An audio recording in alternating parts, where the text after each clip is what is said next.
사도행전 13장 4절에서 12절 바울의 첫 선교지 구브로 사역. 두 사람이 성령의 보내심을 받아 실루기아에 내려가 거기서 배 타고 구브로에 가서 살라미에 이르러 하나님의 말씀을 유대인의 여러 회당에서 전할세. 요한을 수행원으로 두었더라. 온 섬 가운데로 지나서 바보에 이르러 바예스라 하는 유대인 거짓 선지자인 마술사를 만나니 그가 총독 서기오 바울과 함께 있으니 서기오 바울은 지혜 있는 사람이라. 바나바와 사울을 불러 하나님의 말씀을 듣고자 하더라. 이 마술사 엘루마는 이 이름을 번역하면 마술사라. 그들을 대적하여 총독으로 믿지 못하게 힘쓰니 바울이라고 하는 사울이 성령이 충만하여 그를 주목하고 이르되 모든 거짓과 악행이 가득한 자여 마귀의 자식이요 모든 의의 원수여 주의 바른 길을 굽게 하기를 그치지 아니하겠느냐. 보라, 이제 주의 손이 내 위에 있으니 내가 맹인이 되어 얼마 동안 해를 보지 못하리라 하니 즉시 안개와 어둠이 그를 덮어 인도할 사람을 두루 구하는지라. 이에 총독이 그렇게 된 것을 보고 믿으며 주의 가르치심을 놀랍게 여기니라. 아멘. 주제 선교를 주도하시는 성령, 그리고 바울의 첫 선교지 구브로 사역. 4절에서 5절 선교를 주도하시는 성령. 바나바와 사울은 성령의 보내심을 받아 실루기아로 내려갔습니다. 바나바와 사울이 선교를 향해 첫 발을 내딛는 장면입니다. 여기서 우리가 주목해야 할 말씀은 두 사람이 성령의 보내심을 받아입니다. 이 말씀은 선교는 사람이 주도하는 것이 아니라 성령께서 주도하신다는 말씀입니다. 사람이 누군가를 지도자로 임명하여 임무를 부여할 수는 있지만 그에게 능력을 부여할 수는 없습니다. 어느 누구라도 성령의 기름 부으심이 없으면 아무것도 할 수 없고 성령의 기름 부음이 없이 자기 스스로 하는 일들은 모두 다 허사일 뿐입니다. 바나바와 사울은 실루기아는 오늘날 시리아입니다. 실루기아에서 배를 타고 구브로는 키프로스입니다. 섬이에요. 큰 섬이죠. 구브로에 건너가서 살라미에 이르러 유대인의 여러 회당에서 하나님의 말씀을 전했는데 마가 요한이 이 마가복음을 쓴 그 마가입니다. 두 사람을 수행하였습니다. 1차 선교 여행 때 이 마가가 동행했죠. 중간에서 탈락하지만 여기서 한 가지 짚고 넘어갈 것은 하나님이 사울을 이방인들에게 복음을 전하라고 보내셨는데 첫 사역이 회당에 모인 유대인들이었다는 것입니다. 이방인 사도인데 복음을 유대인에게 먼저 전했다. 사울은 이방인의 사도로 시험을 받았지만 유대인이었잖아요. 그래서 그는 동족의 구원을 늘 마음에 품고 있어요. 그래서 복음을 전할 때 유대인과 이방인을 차별하지 않고 복음을 전했습니다. 자, 로마서 10장 1절. 형제들아, 내 마음에 원하는 바와 하나님께 구하는 바는 이스라엘을 위함이니 곧 그들로 구원을 받게 함이라. 아멘. 이 바울의 소원이에요. 민족, 동족 구원 받는 거. 로마서 10장 12절. 유대인이나 헬라인이나 차별이 없음이라. 한 분이신 주께서 모든 사람의 주가 되사 그를 부르는 모든 사람에게 부요하시도다. 아멘. 유대인이나 헬라인이나 차별이 없어요. 고린도전서 12장 13절.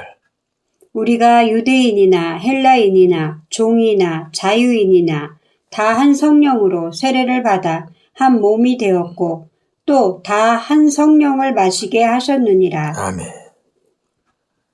순서는 꼭 유대인이죠. 제일 앞이 유대인이나 헬라인. 헬라인이 이제 이방인입니다. 한 성령을 마셨다. 유대인이나 헬라인이나 다 성령의 기름 부으심을 받았다 그 말이죠. 갈라디아 3장 28절. 너희는 유대인이나 헬라인이나 종이나 자유인이나 남자나 여자나 다 그리스도 예수 안에서 하나이니라. 아멘. 제가 여러 성경을 본 것은 로마 교회든 고린도 교회든 갈라디아 교회든 동일한 말씀을 전했다는 것을 제가 찾아드린 겁니다. 그리고 바울은 유대인과 이방인이 함께 있는 지역에 가게 되면 먼저 유대인들에게 복음을 전해요. 그리고 이어서 이방인들에게 복음을 전하는 것이 바울의 관례입니다. 왜 그렇게 했느냐? 유대인들은 복음을 방해하잖아요. 예수 그리스도를 안 믿어요. 그래서 바울이 가는 곳마다 유대인들 때문에 아주 애를 먹어요. 죽을 고비도 많이 넘기고요. 근데 복음을 방해하는 유대인들이 먼저 복음을 받아서 구원을 받으면 이방인들에게 복음 전하는 것은 굉장히 수월해요. 방해가 없잖아요. 그래서 꼭 유대인들 먼저 복음을 전합니다. 자, 그런 교회를 몇 군데 보겠습니다. 로마서 1장 16절. 내가 복음을 부끄러워하지 아니하노니 이 복음은 모든 믿는 자에게 구원을 주시는 하나님의 능력이 됨이라. 먼저는 유대인에게요 그리고 헬라인에게로다. 아멘. 자, 로마 교회에 편지를 보내면서 먼저는 유대인이고 그리고 헬라인이다. 모든 자들에게 복음이 필요한데 먼저는 유대인 그리고 헬라인. 자, 사도행전 17장 1절 2절. 그들이 암볼리와 아볼로니아로 다녀가 데살로니가에 이르니 거기 유대인의 회당이 있는지라. 바울이 자기의 관례대로 그들에게로 들어가서 새 안식일에 성경을 가지고 강론하며. 아멘. 여기 보니까 데살로니가로 가서 복음을 전하는데 먼저 어디 갔냐면 유대인의 회당에 갔어요. 예, 유대인들에게 복음을 전했다고요. 사도행전 17장 10절. 밤에 형제들이 곧 바울과 실라를 베레아로 보내니 그들이 이르러 유대인의 회당에 들어가니라. 아멘. 베레아로 가서도 먼저 유대인의 회당에 들어갔어요. 동일해요. 예. 방해꾼들을 먼저 복음화 시키면은 성공이에요. 그래서 그렇게 관례로 했다는 거 우리가 이해했으면 좋겠습니다. 6절에서 12절 바울의 첫 선교지 구브로, 키프로스 사역입니다. 선교 일행은 구브로 섬, 본섬, 구브로가 본섬이고요. 그 주변의 섬들을 지나다가 바보라 하는 섬에 이르렀습니다. 섬 이름이 바보예요. 그곳에서 유대인 거짓 선지자인 바예수라 하는 마술사, 엘루마라고도 하죠. 만났는데 그의 곁에 구브로의 총독 서기오 바울이 함께 있었습니다. 이 총독이라 그래서 어떤 그 이스라엘 전체를 다스리는 그 본디오 빌라도 같은 그런 총독이 아니라 지방 관리도 총독이라 그랬습니다. 지금으로 말하면 뭐 도지사나 군수나 뭐 그런 정도겠죠. 네. 이름이 또 서기오 바울입니다. 이 서기오 바울은 지혜 있는 사람으로서 바나바와 사울에게 하나님의 말씀을 듣기를 원했어요. 근데 이 마술사가 총독이 하나님의 말씀을 믿지 못하게 하려고 힘써서 바나바와 사울을 대적했습니다. 듣지 못하게 하고 믿지 못하게 하고 그런 방해하는 거죠. 여기서 잠깐 바예수라는 마술사를 좀 살펴보겠습니다. 바예수는 유대인입니다.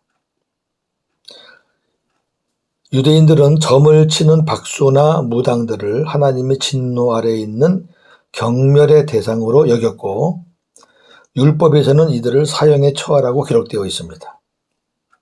이 사형감이에요. 유대인인데 지금 이방 나라에 와 있잖아요. 자, 그럼에도 그는 자기 이름을 바예수라고 하면서, 바예수는 바가 아들이죠. 예수의 아들 이런 뜻이에요. 자기가 예수의 아들이라는 거예요. 그러면서 군대 장관에게 붙어 점을 쳐주며 수익을 챙겼던 거짓 선지자였습니다. 아주 간교한 인간이죠. 그러니까 사도 이제 바울과 바나바가 오니까 자기 들통나잖아요. 그러니까 못하게 하는 거죠. 사역을. 구브로에 있어야 할 총독이, 구브로가 이제 그 본섬이니까 총독은 거기 당연히 있죠. 바보에 온 것은 이 마술사를 만나기 위해서 온 것 같아요. 그러니까 이 총독은 어떤 그 영적인 부분, 신앙적인 부분에 관심이 많은 사람이에요. 그 마술사도 좋아했고 또 바나바와 사울, 이제 바울도 좋아하는 거예요. 말씀을 듣고 싶어 하는 거예요. 그가 바나바와 사울에게 하나님의 말씀을 듣기를 원했던 것은 바나바와 사울이 구브로에서 회당에서 하나님의 말씀을 전했던 것을 알고 있기 때문이에요. 익히 아는 거예요. 자, 바울이라고 하는 사울이 성령이 충만하여 바예수라는 마술사를 주목합니다. 자, 지금까지는 유대식 이름 사울로 사역했지만 이제부터는 이제 사도행전 끝날 때까지 모든 바울 서신에서는 헬라식 이름 바울로 사역합니다. 왜냐하면 바울이 가는 곳은 거의 다 이방인의 지역이기 때문에 그렇습니다.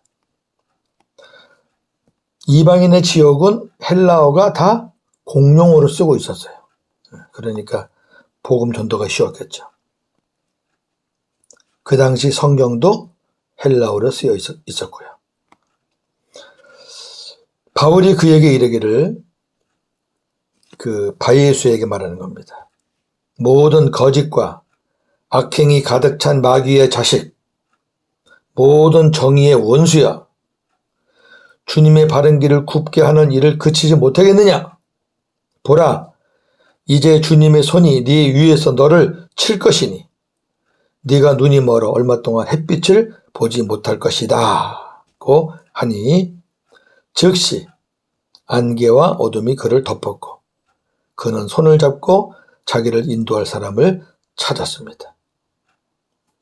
총독은 그 일어난 일을 보고 주님을 믿게 되었고 이어서 주님의 가르침을 받으면서 놀랍게 여겼습니다. 이제 그리스도인이 된 거예요. 총독이 그리스도인이 된 것은 기적,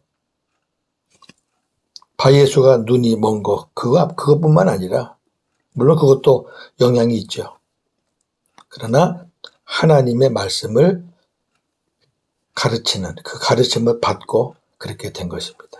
말씀이 결정적이죠. 말씀 없이 은사나 기적 보고 돌아서는 것은 잠깐입니다. 왔다가 또 갑니다. 정리합니다.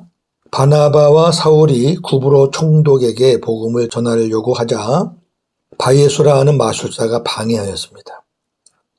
이는 총독이 복음을 듣고 예수 그리스도를 믿게 되면 자기의 인기와 수익이 떨어지는 것은 물론 자신의 입지까지도 위험하기 때문입니다. 그렇죠?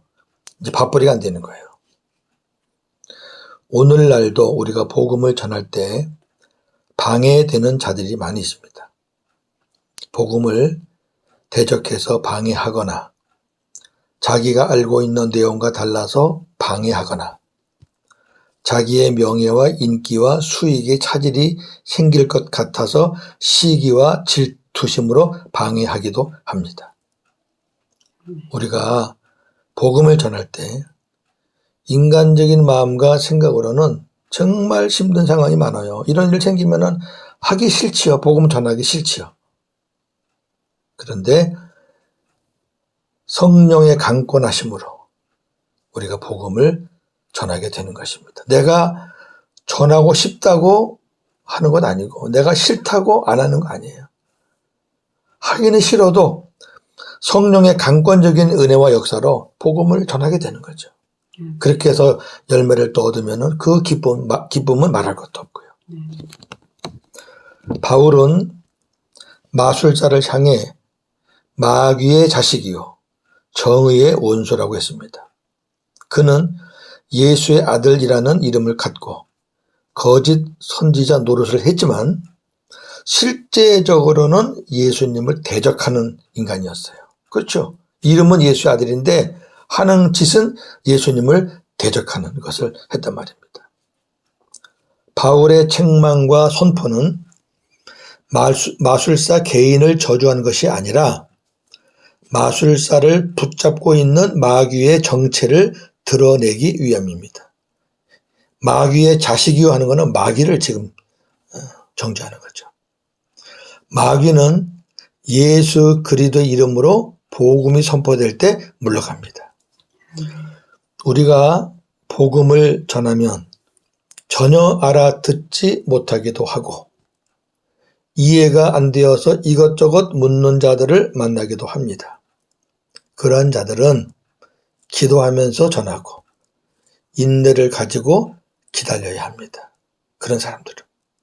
그러나 복음을 대적하거나 과하게 방해하는 자들을 향해서는 오늘 바울과 같은 용기가 필요합니다. 쉽지 않지만.